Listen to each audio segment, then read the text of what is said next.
আসসালামু আলাইকুম ওয়া রাহমাতুল্লাহি ওয়া বারাকাতুহু। আলহামদুলিল্লাহি রাব্বিল আলামিন ওয়াসসালাতু ওয়াসসালামু আলা রাসূলিহিল কারীম ওয়া খাতামান নাবিয়্যিন ওয়া আলা আলিহি ওয়া সাহবিহি আজমাইন। সুপ্রিয় দর্শক, পৃথিবীর যে প্রান্ত থেকে আপনারা এই মুহূর্তে এটিএন বাংলার টিভি স্ক্রিনের সামনে আছেন, সকলকে স্বাগত জানাচ্ছি এটিএন বাংলার নিয়মিত আয়োজন RFL woody door presence Islami সাওয়ালুজা, powered by Islami bank Bangladesh PLC। সরাসরি আয়োজন, যেমন ঘনিষ্ঠ যে কোনো বিষয় জানতে আপনারা এই অনুষ্ঠান আয়োজনে ফোন করতে পারবেন। ফোন করুন, প্রশ্ন করবেন, আমরা শুনবো ইনশাআল্লাহ আপনাদের প্রশ্নের জবাব কোরআন সুন্নাহ আলোকে সহিহ সুন্নাহর ভিত্তিতে ইনশাআল্লাহ। প্রিয় দর্শক, আমি আছি আপনাদের সাথে AK-M ফিরোজ। আপনাদের মূল্যবান প্রশ্নের জবাব দেওয়ার জন্য আমাদের স্টুডিওতে আছে উপস্থিত আছেন আমাদের সকলের প্রিয় মানুষ, এটিএন বাংলার প্রিয় মুখ, শেখুল আল্লাম শেখ শাহ ওয়ালিউল্লাহ হাফিজাহুল্লাহ।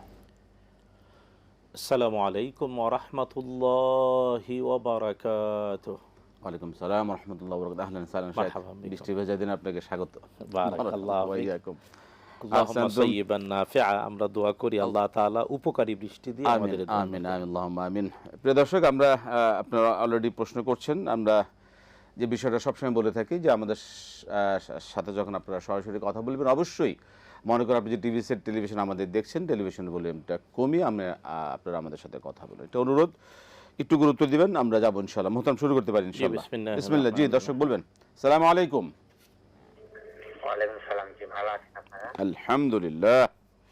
জি, আমার তিনটি প্রশ্ন আছে। আমার প্রথম প্রশ্ন হলো যে আমরা তাকবীরে তাহরিমা তাকবীরে তাহরিমার পর থেকে সালাম ফেরার আগ পর্যন্ত এই সালাতের মধ্যখানে কয়টি ফরজ আর কয়টি ওয়াজিব, যদি একটু স্পষ্টভাবে বলে দিতেন, এটি একটা প্রশ্ন। আর এক প্রশ্ন হলো যে জাকাত কিসের কিসের দেওয়া লাগে? গরু, ছাগল এগুলার কি জাকাত লাগে? আসলে জাকাত কিসের কিসের দিব, কিভাবে দিব, যদি এই বিষয়ে একটু স্পষ্ট করতেন। আর আমরা জানি যে রাসূল সাল্লাল্লাহু আলাইহি সাল্লাম মা বাবা থেকে, আমরা যেমন মা বাবা থেকে জন্মগ্রহণ করেছি, রাসূল সাল্লাল্লাহু আলাইহি সাল্লাম কিন্তু মা বাবা থেকে জন্মগ্রহণ করছে, সবাই জানে। এরপরও তার ক্ষেত্রে তার ছায়া নাই এবং সে নুনের তৈরি, আসলে এগুলা বলে কেন, একটু জানতে চাচ্ছি। ঠিক আছে, ধন্যবাদ। বিসমিল্লাহ। মোহতারাম, ইনশাআল্লাহ আমরা শুরু করতে পারি। আলহামদুলিল্লাহ ওয়াসসালাতু ওয়াসসালামু আলা রাসূলিল্লাহি ওয়া বা'দ। আকুলু ওয়া বিল্লাহি তাওফীক। তার প্রথম প্রশ্ন হলো সালাত বা নামাজে তাকবীরে তাহরিমা থেকে সালাম ফিরানো পর্যন্ত ফরজ আর ওয়াজিবগুলো বলা। দেখুন, এক নাম্বার তাকবীরে তাহরিমা হলো ফরজ, যে আল্লাহু আকবার বলার মাধ্যমে অন্য সকল কাজ হারাম করে দিয়ে নামাজে ঢুকে, এটা হলো ফরজ। তো এই ফরজের সাথে আরেকটা ফরজ হলো কিবলামুখী হওয়া, আরেকটা ফরজ হলো দাঁড়ানো। তার মানে তাকবীরে তাহরিমা সহ আরও দুইটা ফরজ, তিনটা ফরজ একসাথে। অর্থাৎ কিবলামুখী হতে হবে, অবশ্যই দাঁড়াতে হবে সক্ষমতা থাকলে, আর যার সক্ষমতা নাই, দাঁড়াতে পারে না, সে বসবে, অথবা যে বসতে পারে না সে শুবে, কিন্তু সক্ষমতা থাকলে দাঁড়ানোটা ফরজ। তাই তাকবীরে তাহরিমা ফরজ, দাঁড়ানো ফরজ, কিবলামুখী হওয়া ফরজ। তারপরে চতুর্থ ফরজ হলো কেরাত করা, অর্থাৎ কোরআন আল কারীমের তেলাওয়াত করা। আল্লাহ বলেন ফাকরাউ মা তায়াসসারা মিনাল কোরআন, কোরআনের তেলাওয়াত করো। তারপরে পঞ্চম হলো রুকু দেওয়া, তারপরে ষষ্ঠ হলো প্রথম সেজদা, সপ্তম হলো দ্বিতীয় সেজদা, তারপরে অষ্টম ফরজ হলো সালাম ফিরানো। কিন্তু এর মধ্যে ওয়াজিব কি? ওয়াজিব হলো সূরাতুল ফাতিহা পড়া, ওয়াজিব হলো রুকুতে অবশ্যই 3 তাসবিহ পরিমাণ থাকা, তারপরে ওয়াজিব হলো রুকু থেকে উঠে দাঁড়ানো, তারপরে ওয়াজিব হলো সেজদার 2 সেজদার মাঝখানে অবশ্যই ততক্ষণ অপেক্ষা করা যাতে তৃপ্তিদায়ক হয়, তারপরে আত্তাহিয়াতু পড়া ওয়াজিব, দুরূদ শরীফ পড়া ওয়াজিব, এবং তারপরে সালাম ফেরানো। জি, আমরা প্রশ্ন যাব। দর্শক বলবেন। আসসালামু আলাইকুম। ওয়ালাইকুম আসসালাম। জি, রাহমাতুল্লাহি ওয়া বারাকাতুহু। আমি দিনাজপুর থেকে মঞ্জুয়ারা বলছি। জি জি জি, আপনি অনেকদিন পরে করলেন। জি, ওই তার কালেমা বলে, না 5 কালেমা বলে, আর 3 কুল, 4 কুল তো হয়, আমি 3 কুল পড়ি না, 3 কুল পড়ি, 4 কুল পড়ি না। এটা কি আর মনে করেন যে কালেমা 5 কালেমা, তবে তো 7 কালেমা হয়। এই 7 কালেমা কখন পড়বো, একটা নির্দিষ্ট সময় আছে নাকি? আসসালামু আলাইকুম। ওয়ালাইকুম আসসালাম রহমতুল্লাহ। জি ধন্যবাদ। পশু জাকাত সম্পর্কে জানতে চেয়েছেন। গরু হ্যাঁ, ছাগলের। যেমন মানে নগদ টাকা পয়সা, স্বর্ণ অলংকার, ব্যবসার সম্পদের যেভাবে জাকাত হয়, ঠিক এমনি গরুর জাকাত হয়, ছাগলের জাকাত হয়, উটের জাকাত হয়, দুম্বার জাকাত হয়। তবে শর্ত হলো ওই গরু বা ছাগলের জাকাত হওয়ার শর্ত, এটা মাঠের মধ্যে ওর গলায় রশি থাকবে, কিন্তু ওই খুঁটা দেয়া যাবে না। যে গরু ছাগলকে লালন পালন করতে গিয়ে রশি দিয়ে খুঁটার সাথে বেঁধে রাখে, ওইটাতে জাকাত হয় না। আর সংখ্যাটাও বড়, মানে গৃহপালিত, মানে হ্যাঁ, গৃহপালিত স্বাভাবিকভাবে 2টা 4টা 3টা যেটা এগুলোর উপরে হয় না। দুধ খাওয়ার জন্য কিন্তু পালে। যখন মাঠের মধ্যে ছেড়ে দেয়, মহিষের পাল, মহিষ বাংলাদেশে আছে অনেক জায়গায় বাতার বলে, মহিষের বাতার, তারপরে গরু, এগুলার উপরে জাকাত হয়। এবং গরু 30টা হলে তার উপরে জাকাত, ছাগল 40টা হলে তার উপরে জাকাত, উট 5টা হলে তার উপরে জাকাত, মহিষও গরুর সাথে মিলায়া। তাই বাংলাদেশে আলহামদুলিল্লাহ অনেক জায়গায় আছে যে এলাকায় ওই ব্যক্তিরা মহিষ পালন করেন, গরু পালন করেন, ছাগল পালন করেন। এখন বাণিজ্যিকভাবেও ছাগল পালন করতেছে অনেকেই, ভেড়া দুম্বাও পালন করতেছে। তাই এগুলার উপরে জাকাত হবে। নেশাব হলেই অবশ্যই জাকাত দিতে হবে। এবং নেশাব একটা হলো সংখ্যার পরিমাণ, আর একটা হলো 1 বছর, চান্দ্র বছর পূর্ণ হওয়া এবং সংখ্যা পূর্ণ হওয়া। দর্শক বলবেন। আসসালামু আলাইকুম। আসসালামু আলাইকুম। ওয়ালাইকুম আসসালাম ওয়া রাহমাতুল্লাহ। আব্দুল জব্বার পাবনা থেকে বলছিলাম স্যার। জি। ধন্যবাদ। জি আব্দুল জব্বার সাহেব। আব্দুল জব্বার বলছিলেন? জি জি আব্দুল জব্বার সাহেব বলুন। জি, ধন্যবাদ আপনাকে এবং প্রিয় ব্যক্তিত্ব ওয়ালিউল্লাহ স্যারকে, হাফেজুল্লাহ ওয়ালিউল্লাহ স্যারকে। আমি প্রশ্ন করতে চাচ্ছিলাম যে আমার দিয়ে উদাহরণটা সেট আপ করি যে আমার ছেলে চাকরি হবে 20, 25, 30 লাখ এরকম লাগে, ঘুষ তো দেওয়াই লাগে না, সরকারি চাকরি হয় না। আমি যদি নিরুপায় হই, মেয়ের বাপ মার কাছ থেকে বা তাদের কাছ থেকে যদি সমন্বয় করিয়ে, মিল করিয়ে, জুলুম না করিয়ে, দুজনের সমন্বয় যদি ছেলের চাকরি হয়, এটা কতটুকু কি হবে স্যার জানাবেন। আর 2 নম্বর প্রশ্ন হচ্ছে, মানে ছেলে শ্বশুর বাড়ি থেকে মানে শেয়ার করার জন্য না, যদি সরকারি চাকরির ক্ষেত্রে উভয় সমন্বয় করে, সমন্বয় আর কি, ঠিক আছে, জি, উভয় সমন্বয়ের মাধ্যমে অনেক কিছু জায়েজ হয়ে যেতেছে আজকাল দেখলাম। জি জি। আর 2 নম্বর হলো যে আমি মনে করেন যে এই যে কবিতাম তো মায়ের সম্মান 3 বার দিলেন। আমি তো মন করার প্রশ্ন যে আমার বাপের সাথে যদি আমার মার বিয়ে না হইতো, সে কিন্তু মা হতে পারতো না। মার সাথে বাপের বিয়ে হওয়ার কারণে কিন্তু মা হইলো, সেক্ষেত্রে মাকে 4 বারে সম্মান পাওয়াটা স্যার বলবেন আমি এটা না করতেছি না কেন? 3 নম্বর প্রশ্ন যে হারাম উপার্জনকারীদের সাজা দুনিয়াতে এবং আখিরাতে পরকালে। হারাম যারা উপার্জন করে দেখি তারা গাড়ি বাড়ি শান শৌকত ভালোই চলে, কিন্তু আমরা যারা সাধারণ মানুষ তাদেরই কষ্ট। এই বিষয়টা স্যার বলবেন। আসসালামু আলাইকুম। হারাম উপার্জনের শান্তি দেখতেছেন। দেখি তোমাদের বড় এমপি মিনিস্টার তো তারাই হয়, সম্মানও তারাই পায়। ভোট আমি খারালি ভোট পাবো না, তারা ভোটই বেশি পাবে আর কি। ঠিক আছে, ঠিক আছে, আমরা শুনবো এর ব্যাখ্যা কি আছে। ধন্যবাদ আপনাকে। নবী সাল্লাল্লাহু আলাইহি ওয়াসাল্লামের জন্ম ছায়া নেই, সেটা কি স্বাভাবিক হিসাবে আসলে উনি কি স্বাভাবিক? দেখুন, মুহাম্মদুর রাসূলুল্লাহ সাল্লাল্লাহু তাআলা আলাইহি ওয়াসাল্লাম, তার ছায়া নেই কথাটা এইভাবে সঠিক নয়। মূল কারণ হলো, যেমন রাসূলুল্লাহ সাল্লাল্লাহু আলাইহি ওয়াসাল্লাম নবী হওয়ার, তার উপরে প্রথম ওহী নাজিল হয়েছে 40 বছর বয়সে। কিন্তু প্রথম ওহী নাজিল হওয়ারও 18 বছর আগে তিনি খাদিজাতুল কুবরা রাদিয়াল্লাহু তাআলা আনহা, খাদিজা বিনতু খুয়াইলিদ রাদিয়াল্লাহু তাআলা আনহার মূলধন দিয়ে সিরিয়ায় ব্যবসা করতে গিয়েছিলেন। তখন খাদিজা রাদিয়াল্লাহু তাআলা আনহার গোলাম মাইসারাকে তিনি সাথে দিয়েছিলেন। এবং মাইসারা এসে রিপোর্ট দিতে গিয়ে বললেন খাদিজা রাদিয়াল্লাহু তাআলা আনহাকে, আশ্চর্য হলাম একটা জিনিস, আমি দেখলাম মোহাম্মদ বিন আবদুল্লাহ যখনই রৌদ্রে যায় তখন অটোমেটিক্যালি আকাশে কোথাও মেঘ নাই, কিন্তু তিনি রৌদ্রে গেলেই হঠাৎ করে কুত থেকে যেন একটা মেঘ এসে তাকে ছায়া দেয়।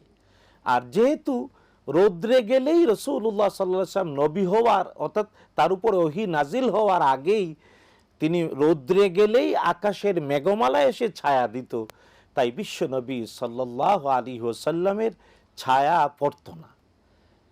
সাধারণত রৌদ্রে গেলেই তো ছায়া পড়ে, নবীজি সাল্লাল্লাহু আলাইহি ওয়াসাল্লাম তার ছায়া পড়তো না, কারণ রৌদ্রে গেলেই আকাশের মেঘমালা ছায়া দিত ছাতার মতো। এটাই হলো মূল কথা। ওহী নাজিল হওয়ার 18 বছর আগে এমনটা মাইসারার রিপোর্টে প্রমাণিত, আর নবুয়তের পরে তো আল্লাহ তাআলা তার রসুলকে রাহমাতুল লিল আলামিন করে পাঠিয়েছেন, এটাই বলেছেন। তাই রাসূলুল্লাহ সাল্লাল্লাহু আলাইহি ওয়াসাল্লামের ছায়া ছিল না কথাটা সঠিক না। মূল ব্যাপারটা হলো যে রাসূলুল্লাহ সাল্লাল্লাহু আলাইহি ওয়াসাল্লাম রৌদ্রে গেলে, লাইটের বিপরীতে দাঁড়ালে অটোমেটিক্যালি আল্লাহ তাআলার নির্দেশে মেঘমালা ছায়া দিত, যে কারণে নবীজির ছায়াটা উপরও ছিল আর কি। হ্যাঁ, ছায়া উপর থাকতো। হ্যাঁ, মানে ওই মানে মেঘ এসে উপরে থাকতো, যে কারণে নবীজির ছায়া পড়তো না। এটা নবী সাল্লাল্লাহু আলাইহি ওয়াসাল্লাম একটা মুজিজা, মুজিজা। এটা একটা আল্লাহর খাস রহমত। জি, আমরা একটা প্রশ্ন যাই। আসসালামু আলাইকুম। ওয়ালাইকুম আসসালাম ওয়া রাহমাতুল্লাহি ওয়া বারাকাতুহু। জি মগবাজার থেকে মাহফুজা বেগম বলছি। জি জি জি, আপনার কণ্ঠ শুনলে বুঝি, বলেন। কোরআন তেলাওয়াতের সময় জি, ফাতিহা শেষে আমিন বলা যায় না, আপনি কি বলেন? কি বলি। বাহ, ঠিক আছে, আমিন আর বলেন। একটা হলো আমাদের এখানে 12:30টায় আজান দেয়, জোহরের আজান। এখন কি আমরা সালাত আদায় করতে পারবো? 12:30 আজান দিচ্ছে, আজান আরেকটা হলো জোহর। চেয়ারে বসে সালাত আদায়ের সময় সেজদার সময় দুই হাত কোথায় রাখবো, কোথায় রেখে সেজদা দিতে হবে? সেজদা চেয়ারে বসে পড়লে, তাই তো? চেয়ারে বসে পড়ার সময়, হ্যাঁ হাতটা কোথায় রাখবেন? হ্যাঁ হ্যাঁ, সেজদার সময়। ঠিক আছে, ধন্যবাদ। আসসালামু আলাইকুম। ওয়ালাইকুম সালাম রহমতুল্লাহ। মহতারাম, প্রশ্ন 5 কালেমা, 3 কুল, আমরা তো জানতাম 7 কালেমা এবং 4 কুল, কখন পড়বো, কিভাবে পড়বো? না, প্রথম হলো যে আসলে এই যে মানে 5 কালিমা বা 7 কালিমা, কালিমাতুল শাহাদা, কালিমাতুত তাওহীদ, কালিমাতুত তামজিদ, এইভাবে ইমানে মুফাসসাল, ইমানে মুজমাল, এইগুলা হলো কায়দায়ে বাগদাদি আমাদের এই উপমহাদেশে শিখিয়েছে। কায়দায়ে বাগদাদি নামে একটা আরবি ভাষার মানে কোরআন পড়তে শেখার জন্য পুরনো একটি, এটা কায়দা মানে মানে বর্ণমালা, আরবি বর্ণমালা শেখার জন্যে বর্ণমালার সংযুক্তি, বর্ণমালার একক, বর্ণমালার মুরাক্কাব, এই সবগুলো বিভিন্ন ভিন্ন অধ্যায়ে ছিল, ছোট ছোট কিছু সূরাও এর মধ্যে ছিল। আবার এর মধ্যে ওই কালিমাগুলো মানে কালিমাতুত তাইয়্যিবা, কালিমাতুশ শাহাদাত, কালিমাতুত তামজিদ, তারপরে ইমানে মুজমাল। 7 কালেমা না জানলে তো মুসলমানই বলা হইতো না। হ্যাঁ, তো এরকম বলা হয়েছে। এগুলা মূলত কায়দায়ে বাগদাদির শিখানো। এগুলার অনেকগুলোর ব্যাপারেই বিশুদ্ধ দলিল দ্বারা প্রমাণ করা যায় না। তবে কালিমাতুত তাইয়্যিবা হলো লা ইলাহা ইল্লাল্লাহ মুহাম্মাদুর রাসূলুল্লাহ, হাদিসের বর্ণনা অনুযায়ী লা ইলাহা ইল্লাল্লাহ ওয়া আন্না মুহাম্মাদান রাসূলুল্লাহ। আর কালিমাতুশ শাহাদাতি বলে আশহাদু আল্লা ইলাহা ইল্লাল্লাহ ওয়াহদাহু লা শারীকা লাহু ওয়া আশহাদু আন্না মুহাম্মাদান আবদুহু ওয়া রাসূলুহু। তো এই যে এগুলাই হলো বিশুদ্ধ হাদিস দ্বারা প্রমাণিত কালিমা। তো 5 কালিমা বা 7 কালিমা মুখস্থ করার দরকার নাই, বা না জানলে ইমানের কোনো ক্ষতি হবে না। তবে কালিমাতুত তাইয়্যিবা, কালিমাতুশ শাহাদা এগুলা বলতে হবে, এগুলা বারবার জপার, এটা বেসিক, একদম মেইন। জি, এই বিষয়ে কিছু আমরা আরো শুনবো মোহতারাম, আরো প্রশ্ন রয়েছে। একটা বলা হলো বিরতিতে যাবার জন্য। প্রিয় দর্শক, আপনারা দেখছেন RFL অডিডোর presence Islami সাওলজা, powered by Islami bank Bangladesh PLC. সময় হলো বিরতি নেবার, আমরা ফিরে আসছি আবার ইনশাআল্লাহ বিরতির পর।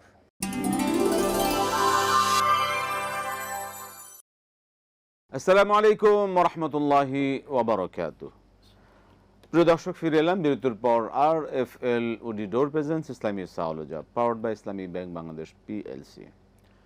সরাসরি আয়োজনে আছি আমরা, জীবন ঘনিষ্ঠ যে কোনো বিষয় জানতে। প্রিয় দর্শক, আপনারা এই আয়োজনে প্রশ্ন করুন, ফোন করুন, ইনশাআল্লাহ আমরা শুনবো এক এক করে।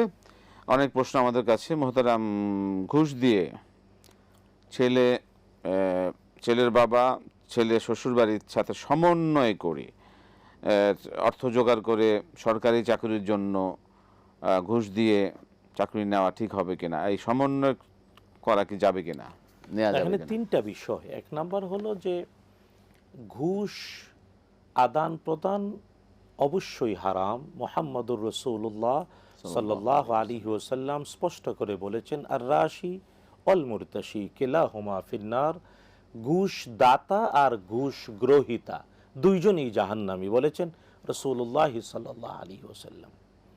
হ্যাঁ, ঘুষ দিয়ে মানে যদি কারো অধিকার আদায় করতে হয়, এই ক্ষেত্রে কেবল উলামারা বলেছেন এই অবস্থায় যে একজন মানুষ, যেমন তার পেনশন, উদাহরণ দিচ্ছি, চাকরি জীবনে অবসরে গিয়েছেন, তিনি পেনশন পাবেন, এটা তার অধিকার।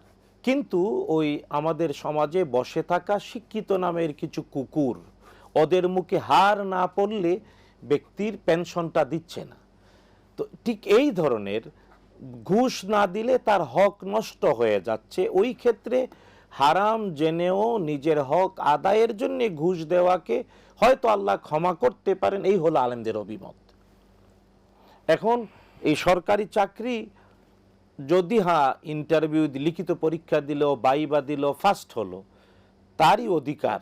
কিন্তু ওই মানে শিক্ষিত নামের কিছু কুকুর মুখে ঘুষ মানে হার না পড়লে, আমার এর চেয়ে ভালো শব্দ আর নাই বলা, ঘুষখোর। হ্যাঁ, ঘুষখোর, ওরে ঘুষ না দিলে দিল না, ওইটার ক্ষেত্রে হয়তো আল্লাহ ক্ষমা করতে পারেন। কিন্তু দ্বিতীয় যে বাস্তবতা, এটা হলো যে 25-30 লক্ষ টাকা ঘুষ দিয়ে চাকরি নিয়ে কত টাকা বেতন পাবে?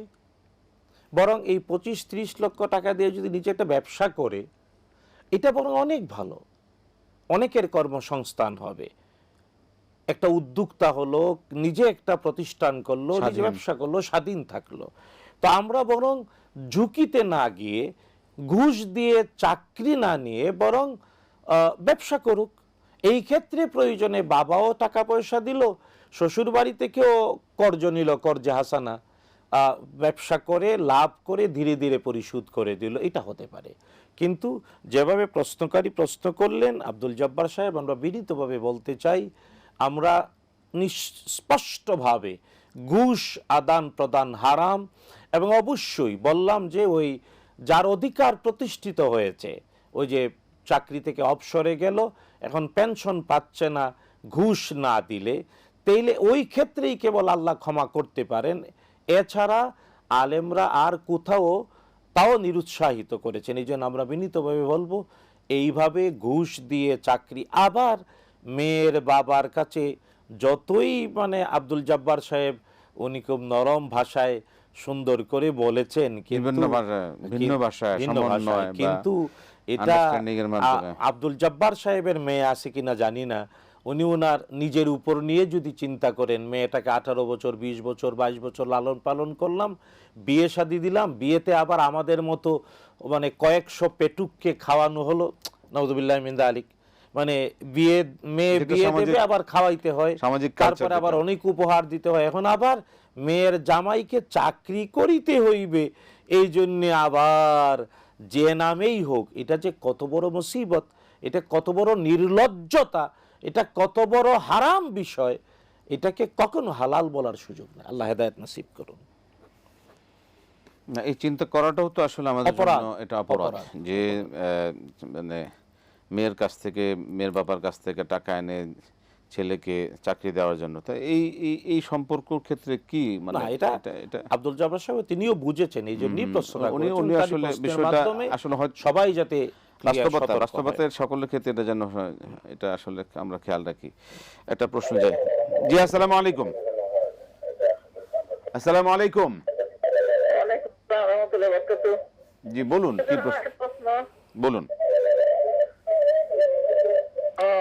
আপনার টিভির নামাজে 2 রাকাত পড়ার পর আপনি পড়ে দরুদ শরীফ পড়ার অর্ধেক পড়ার পরে মনে পড়ছে যে আমি 4 রাকাত পড়তেছি, তখন আবার উঠে দাঁড়ায় নামাজটা শেষ করলাম, তাতে কি নামাজ ভঙ্গ হয়ে যাবে না নামাজ হবে? 4 রাকাত হয়ে যাবে? 4 রাকাত বিশিষ্ট নামাজে না আপনি? জি, এটা 2 রাকাত পড়ে আপনি তো পড়তে হয়, তখন আবার আমি দরুদ শরীফ কিছুটা পড়ে ফেলি অর্ধেক, দরুদ পড়ে তারপরে আবার মনে পড়লো যে আমি তো 4 রাকাত পড়তেছি, তখন আমি উঠে দাঁড়ায় আর 2 রাকাত পড়লাম। সেটা কি ঠিক আছে কিনা, তাই তো? নামাজটা হলো কিনা ঠিক আছে, আমরা শুনবো। ধন্যবাদ আপনাকে, ধন্যবাদ। যে আমরা আসছি আপনার প্রশ্নের জবাবে। 11 প্রশ্ন ঘুষ শুনলাম, ঘুষ নেওয়া যাবে না কোনোভাবেই, কোনো যতই মানে কি বলে এটাকে সমন্বয় টমন্য হোক, কোনোভাবে এটা সুযোগ নাই, হারাম হারাম। আচ্ছা, এর আগে একটা প্রশ্ন ছিল, উনি 3 কুল না 4 কুল জানতে চাইছিলেন। এটা কখন পড়বেন বলছিল? মূলত মানে 3 কুল বলা হয় ধারাবাহিকভাবে কোরআন আল কারীমের 112, 113, 114 নম্বর সূরা, এই শেষ 3টা সূরা, শেষ 3টা সূরা ধারাবাহিক হওয়ার কারণে 3 কুল, এবং হাদিস দ্বারা প্রমাণিত কুল হুয়াল্লাহু আহাদ, কুল আউযু বিরাব্বিল ফালাক, কুল আউযু বিরাব্বিন নাস, রাসূলুল্লাহ সাল্লাল্লাহু আলাইহি ওয়াসাল্লাম প্রত্যেক নামাজের পরে পড়তে আমাদেরকে উদ্বুদ্ধ করেছেন, বিশেষ করে ফজর এবং মাগরিবের পরে 3 বার করে। আর এখন 4 কুল বলতে কুল ইয়া আইয়ুহাল কাফিরুন, সূরাতুল কাফিরুনের প্রথমে কুল আছে, ওই 4 কুল বলতে সূরাতুল কাফিরুন সহ। তো সূরাতুল কাফিরুন আলাদাভাবে পড়ার বর্ণনা রয়েছে, কিন্তু প্রত্যেক ফরজ সালাতের পরে বিশেষ করে একবার আর মাগরিব এবং ফজরের পরে 3 বার করে পড়াটা 3 কুলের ব্যাপারে, কুল হুয়াল্লাহু আহাদ, কুল আউযু বিরাব্বিল ফালাক, কুল আউযু বিরাব্বিন নাস, এটা হাদিস দ্বারা প্রমাণিত। হারাম উপার্জন নিয়ে কি বললেন, এর শাস্তি কি হতে পারে? আচ্ছা, এর মানে আব্দুল জব্বার সাহেবের প্রশ্ন ছিল যে যারা হারাম উপার্জন করে তারাই বাড়ি গাড়ি ভালো এবং মানে আরো অনেক কিছু বললেন। দেখুন, আল্লাহ তাআলা কোরআন আল কারীমে স্পষ্ট করে আমাদের বলেছেন, ফালা তুজিবকা আমওয়ালুহুম ওয়ালা আওলাদুহুম। আল্লাহ বলছেন, ও ঈমানদার, তুমি আশ্চর্যান্বিত হয়ে না, চমৎকৃত হয়ে না, অ্যাস্টনিশড হয়ে না তাদের ধনসম্পদ, জনসম্পদ আর কর্তৃত্ব দেখে। আল্লাহ বলছেন, ও ঈমানদার, তুমি চমৎকৃত হয়ে না, আশ্চর্যান্বিত হয়ে না, বরং ইন্নামা ইউরিদুল্লাহু লিয়ুআযিবাহুম বিহা ফিদ দুনিয়া। আল্লাহ চান এর দ্বারা দেখা যায় উপরে উপরে আনন্দ, ভিতরে ভিতরে কত বড় বিষাদ, এটা 2024-এ প্রমাণ হয়েছে। দীর্ঘ 15-16 বছর পর্যন্ত যাদের দাপটে যাদের পা মাটির উপরে পড়ে নাই, 2024-এর ওই জুলাই বিপ্লবে ওরা কোথায় পালিয়ে কোথায়? এই জন্যে মানে ধনবল, জনবল, ক্ষমতার বল, ওরা অস্ত্রের বল, বাহিনীর বল, কর্তৃত্বের বল সব হারিয়ে যায়। এবার বলেন, এই তাহলে 15-16 বছর 17 বছরের এই মাটিতে পা না পড়ার ধাম্বিকতা কোথায় গেল? এই জন্যে আল্লাহ তাআলা ফেরাউন, নমরুদ, সাদ্দাদ, হামান, ওদের সম্পদ, জনবল, ধনবল, কর্তৃত্ব, ক্ষমতা এইসব দেখে আশ্চর্যান্বিত না হতে বলেছেন আল্লাহ তাআলা, বরং এর দ্বারা দুনিয়াতেই আল্লাহ তাদের শাস্তি দেন, আখেরাতে ওদের জন্য কিছুই নাই। আমরা একটা প্রশ্নে যাব। জি, আসসালামু আলাইকুম। ওয়ালাইকুম আসসালাম। আসসালাম ভাইয়া, মঙ্গলবার থেকে মনির আক্তার বলছি। বলুন। আমার প্রথম প্রশ্ন হচ্ছে, আমি সেদিন একটা ইয়েতে পেয়েছি ইউটিউবে, সেটা আপনার থেকে জানতে চাচ্ছি। সেটা হচ্ছে যে আমরা যখন তাহাজ্জুদের সালাত পড়ি, তখন তাহাজ্জুদের সালাতে নাকি সিজদায় 10 বার যদি সূরা ইখলাস পড়ে যা চাইবো সেটাই নাকি পাবো। এটা কতটুকু মানে সত্যটা আপনাদের কাছে এটা জানতে চাচ্ছি। আরেকটা হচ্ছে যে আমার আব্বা যখন মারা যান, তখন উনি যেদিন ইন্তেকাল করেন সেদিন উনি খুব বারবার করে হাত ধুচ্ছিলেন। মানে এটা কেন, এটা একটু মানে জানার ইচ্ছা ছিল। আর হলো আরেকটা প্রশ্ন আমি এখন ভুলে গেলাম, এখনই মনে করেছিলাম বলবো, কিন্তু ভুলে গেছি। ঠিক আছে, ঠিক আছে, আবার ইনশাআল্লাহ। ধন্যবাদ। আসসালামু আলাইকুম। জি মোহতারাম, আমরা আসছি একটা বিরতির পর ইনশাআল্লাহ। প্রিয় দর্শক, আপনারা দেখছেন আরএফএল ওডি ডোর presence Islami সাওয়ালজা powered by Islami bank Bangladesh PLC. আবারও সময় হলো বিরতি নেবার, ফিরে আসছি বিরতির পর ইনশাআল্লাহ।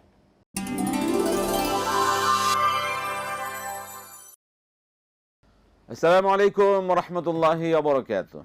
প্রিয় দর্শক, ফিরে এলাম বিরতির পর। আরএফএল ওডি ডোর presence Islami সাওয়ালজা powered by Islami bank Bangladesh PLC সরাসরি আয়োজন। জীবন ঘনিষ্ঠ যে কোনো বিষয় জানতে প্রিয় দর্শক আপনারা আয়োজনে ফোন করতে পারবেন, প্রশ্ন করবেন ইনশাআল্লাহ। মোহতারাম, আমরা যে প্রশ্নগুলো আছে এক এক করে জবাব শুনতে থাকি। জোরে আমিন বলা সূরা ফাতিহার পরে এটা কি সহিহ সুন্নাহ দ্বারা প্রমাণিত কিনা? জি, বিশুদ্ধ হাদিস দ্বারা এটা প্রমাণিত। প্রথম কথা হলো আমিন বলতেই হবে, নিজের কান পর্যন্ত আওয়াজ যায় এতটুকুন আওয়াজে, কিন্তু এটা যদি আওয়াজ বড় হয়, পুরুষ হলে বড় আওয়াজে বলতে পারে, নারী হলে অবশ্যই আওয়াজটা যাতে বাহিরের কেউ না শোনে সতর্কতার সাথে। তবে মানে আমাদের দেশে এগুলা নিয়ে সাধারণত কিছু বিতর্ক এখনো লোকজন করে, যারা জানে না তারা মনে করে জুড়ে বলা ঠিক না বা এই সেই আরো অনেক উল্টাপাল্টাও বলে। আল্লাহ হেদায়েত নসিব করে। মূলত আমিন বলতে হবে, জোরে বলাটাও সুন্নাহ দ্বারা প্রমাণিত, অথবা নিজের কান পর্যন্ত আওয়াজ যায় এতটুকুন আওয়াজে বলা উচিত। জি। তারপর হচ্ছে যে 12টা 30 কি জোহর নামাজ পড়া যাবে আজান শুনলে, আজান দিয়ে? হ্যাঁ, ওয়াক্ত হয়ে গেলে পরে অবশ্যই জোহর আদায় করা হয়ে যায়, যায়। আমাদের ওয়াক্ত হয়ে যায়। মানে বাংলাদেশ যেমন ঢাকায় আজকে যেমন জোহরের ওয়াক্ত হয়েছে, আমি বলতেছি এই যে জোহরের ওয়াক্ত হয়েছে 12টা 5-এ। তো 12টা 5-এ ওয়াক্ত হয়েছে। ওয়াক্ত হওয়ার পরে যদি আজান নাও হয়, ফরজ নামাজ পড়ার অধিকার হয়ে যায়। জি। 12:30টায় অবশ্যই জোহরের নামাজ আদায় করা। আমরা প্রশ্ন নেই, যে দর্শক বলুন। আসসালামু আলাইকুম। হ্যালো, আসসালামু আলাইকুম। ওয়ালাইকুম সালাম ওয়া রাহমাতুল্লাহ, বলুন। ভাই, আমি ঢাকা রায়বাজার থেকে বিবি হামনা বলছিলাম। আমার দুইটা প্রশ্ন। জি। যে আমার 1 নম্বর প্রশ্ন হচ্ছে, কেউ যদি 4 রাকাত বিশিষ্ট নামাজে 2 রাকাত পড়ে আত্তাহিয়াতুদ দুরুদ আমি দোয়া মাসুরা পড়ে বলছি, এমন অবস্থায় কি করণীয়, কি মানে ফরজ বা সুন্নত যেটাই হোক আর কি। 1 নম্বর প্রশ্ন। আর 2 নম্বর প্রশ্ন হচ্ছে যে ফসলের জাকাত, যেমন ধানের ফসল করে ওইটার জাকাত কিভাবে দিতে হবে, এবং যারা মৎস্য পালন করে, মাছ চাষ করে, মাছের জাকাত কিভাবে দিতে হবে, এবং যারা পশু পালন করে পশুর জাকাত কিভাবে দিতে হবে। পশুরটা একটু আগে আমরা শুনেছি, ঠিক আছে, আবার সুযোগ পেলে শুনবো। ধন্যবাদ। চেয়ারে বসে সালাত আদায় করলে সেজদায় হাত কোথায় রাখবেন? না, সেজদায় হাত স্বাভাবিকভাবে হাঁটুর উপরেই রাখবে। অনেকে আবার আছেন ওই যে হাতটা এভাবে বাড়িয়ে দেন শূন্যের উপরে, না, শূন্যে হাত বাড়ানোর দরকার নেই, নিজের হাঁটুর উপর। কারণ এতে যাতে বডিটা যাতে স্বাভাবিক থাকে, মানে আপনি হাত শূন্যে রাখতে গিয়ে আবার শরীরের যাতে ক্ষতি না হয়, এই জন্য হাঁটুর উপরে হাত থাকলেই হবে। আর শূন্যের উপরে সেজদা দিতে হবে। রুকু একটু স্বাভাবিক ঝুঁকে, সেজদাটা একটু বেশি পরিমাণ ঝুঁকে। আর অনেকে আছে চেয়ারে বসে সামনে টেবিল অথবা বালিশের উপরে রুকু সেজদা দিতে চান, হাদিসে এটা নিষেধ আসছে। শুকরিয়া আদায়ের জন্য সেজদা করা জরুরি, না 2 রাকাত নামাজ পড়লে ভালো, উত্তম? মানে নামাজ পড়া তো উত্তম, কোনো সন্দেহ নাই শুকরিয়া আদায়ের জন্য, কিন্তু এটার জন্য অজু করা লাগে, কিবলামুখী হওয়া লাগে। কিন্তু সেজদার মানে একবারে শুকরিয়া আদায়ের জন্য সেজদা দিতে অজুও লাগে না, কিবলামুখী হওয়া লাগে না। আল্লাহ আকবার বলে সেজদায় লুটিয়ে পড়লেই হয়। তারপরে হচ্ছে যে শুক্রবারের কথা কি জানি আপনি তো বললেন, সেক্ষেত্রে তাশাহুদ দরুদ পড়ে যদি মনে হয় 4 রাকাত বিশিষ্ট নামাজে 2 রাকাতে গিয়ে মনে হয় যে এরকম আমি বেশি পড়ে ফেলেছি, আমি তো 4 রাকাত পড়ব, সেক্ষেত্রে কি করণীয়? হ্যাঁ, মানে এই প্রশ্নটা এবং এখন যে আমাদের বোন প্রশ্ন করলেন, দুইটা একই সাথে, যে 4 রাকাত বিশিষ্ট নামাজের প্রথম বৈঠকে আত্তাহিয়াতু পড়ার পরে সাধারণত আল্লাহু আকবার বলে উঠতে হয়। কিন্তু কেউ যদি আত্তাহিয়াতু পড়ার পরে 4 রাকাত নামাজের প্রথম বৈঠকে আত্তাহিয়াতু পড়ার পরে দুরূদ শরীফ পড়ে ফেললেন, দোয়া মাসুরা পড়ে ফেললেন, তারপরে তিনি দাঁড়ালেন, তাইলে কি তার সাজদায়ে সাহু দিতে হবে? আমাদের বাংলাদেশে এটা হলো মানে কিয়াস করে বলা হয় যে সে যেহেতু অতিরিক্ত পড়ে ফেলছে সাজদায়ে সাহু দিতে হবে।